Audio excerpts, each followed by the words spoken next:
So this poem is about uplifting your sister. You know, sometimes it's easy to talk about somebody, but taking the time to uplift her is what defines sisterhood.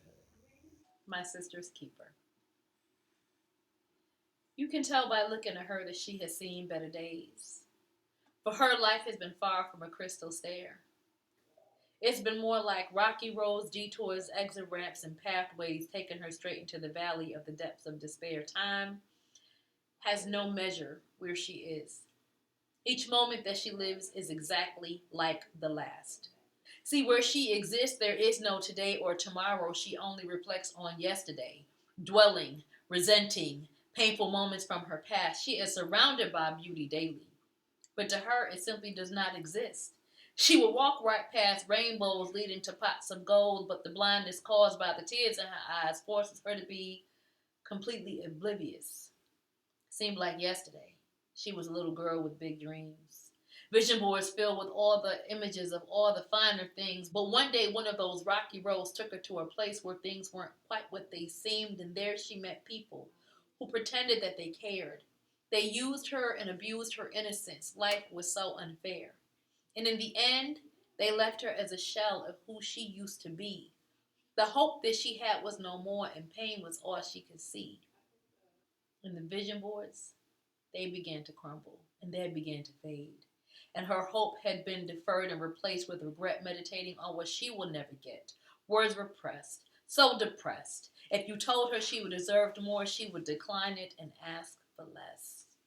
You could clearly see her bruises and scars left from her fall from grace.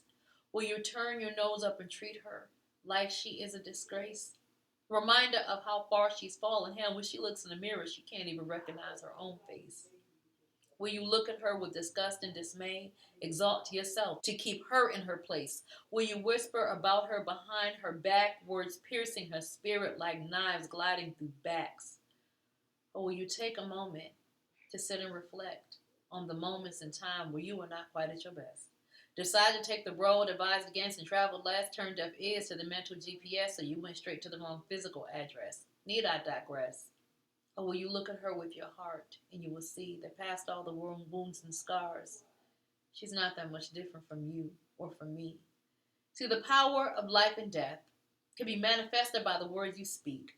And the reality of your humanity is revealed by how you treat her when her spirit is broken and her soul is weak. Will you choose to see her crown tilted and laugh at her expense? Or will you show her the love that she needs, break down the house of pain that her spirit inhabits and her soul rents? Will you take a moment and remind her of the gifts that she still holds? That what happened to her does not define her, and the key to her destiny she holds. That her experience does not define her. She's stronger than what she believes. That no matter what, she can heal. She just has to believe. That the blessings are in store for her future are greater than she can conceive. That she must turn her pain into purpose and then turn back and share what she experienced, which is called a testimony. And then she can see her purpose behind the pain she experienced so many years, allowing her to bless another soul, spare them from shedding so many tears, holding up the light in the darkness for so many more to see. See, by lifting up your sister, you give so many more souls a chance to be free. So take this moment to recall sisterhood and what it actually means, and love each other from the inside out so that we all may live our best lives possible, our visions and our dreams.